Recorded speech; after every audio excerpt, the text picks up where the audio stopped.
చిత్తూరు జిల్లాలో జీవనదిగా పేరొందిన స్వర్ణముఖి ప్రభావం గత చరిత్రగానే మిగిలిపోనుంది. పరమశివుని పాదాల చెంత ప్రవహించే ఈ నది ఘనకీర్తి కోల్పోయే ప్రమాదంలో పడింది.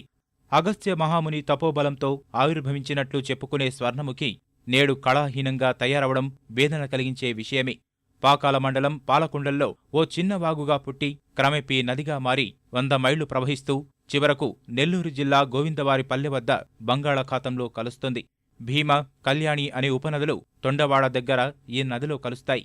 అనేక పుణ్యక్షేత్రాలు నదీ తీరాన వెలిసి భక్తులతో కళకళలాడుతున్నాయి.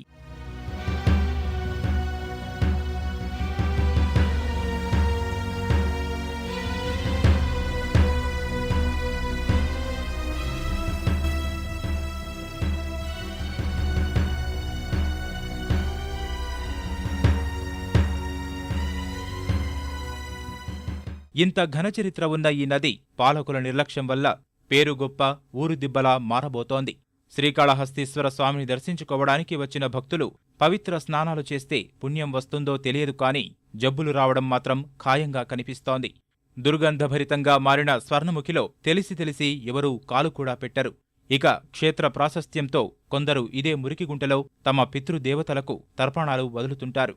భక్తుల కోసం 80 లక్షలతో దేవస్థానం ఏర్పాటు చేసిన స్నానఘట్టాలు నిరుపయోగంగా మారాయి. పాత చిత్రాలు గాని తీసుకున్నట్టయితే చక్కటి ఇసుకతో కనిపిస్తూ ఉండేది. నీళ్ళు ఎప్పుడూ స్టాగ్నెట్ అయి ఉండేవి, సింక్ అయ్యేవి. ఇప్పుడు ఏంటంటే ముఖ్యమైన కారణం ఈ డస్ట్బిన్, ఈ రబ్బిష్ అంతా వేయడం వల్ల సింక్ అవటం లేదు, భూగర్భ జలాలు తగ్గిపోతున్నాయి. అదేవిధంగా ఇక్కడ స్నానఘట్టాలకైతే ఎక్కడ వసతి లేదు. మన పాత గ్రంథాలు తీసుకునేదైతే ఇందులో స్వర్ణమే దొరికింది అని చెప్పేవాళ్ళు. ఇప్పుడు చూస్తే చాలా దుర్గంధంతో ఇలా నిండిపోయి ఉండడం చూస్తే చాలా బాధ కలిగిస్తూ ఉంది. స్వర్ణముఖి నది ఆవిర్భావం నుంచి సాగరంలో కలిసే తీర ప్రాంతం మొత్తం ఆక్రమణలకు గురైంది. శ్రీకాళహస్తిలో ప్రవహించే నదీ తీరంలోని సగం ప్రాంతంలో అక్రమంగా ఇళ్లు నిర్మించారు. కొందరు బోర్లు వేసుకొని పంట పొలాలుగా మార్చేసుకున్నారు. నదీ తీరం విస్తరణపై ఏడాది క్రితం సర్వేలు జరిగినా అది తూతూ మంత్రంగానే సాగింది.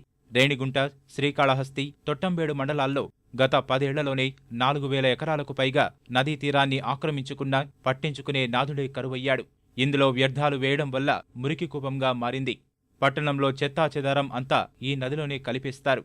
ముక్కంటి చెంత ఉన్నా పక్కన వెళ్లే వాళ్లు ముక్కు మూసుకోవాల్సిన దుస్థితి ఏర్పడింది. రేణిగుంట్ల సమీపంలో ఉండే కర్మాగారాలు వదిలే వ్యర్థాలన్నీ ఈ నదిలోకే వదిలేస్తున్నారు. మున్సిపాలిటీ అధికారి దగ్గరికి పోతే ఇది మాకు సంబంధం లేదు, ఇరిగేషన్ దగ్గరికి పోండి అంటారు.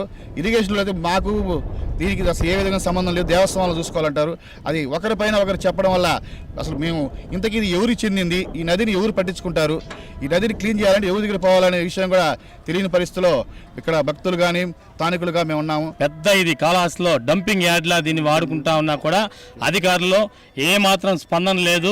పట్టణ ప్రజలు దీనిపైన అనేక సార్లు ఉద్యమాలు చేసినా కూడా ప్రయోజనం లేకుండా పోయింది. ఈ యొక్క స్వర్ణముఖి నదిని ముందైతే ఎంత వెడల్పు ఉందో ఆ వెడల్పును కుదించుకునేసి అక్రమాలదారులు కట్టడాలు కూడా కట్టుకునేసి స్థాయికి వచ్చేసింది. దేవతలు కూడా ఈ యొక్క కాళహస్తి స్వర్ణముఖి నదిలో స్నానం చేసి ఆ ఒక్క దేవాలయంలో ఒక చిన్న విగ్రహాన్ని పెట్టి పూజిస్తే వాళ్ళ దోషాలు పోయినాయి, వాళ్ళ పాప పరిహారం అయిందనేసి ఇక్కడ స్థల పురాణంలో కూడా ఉంది.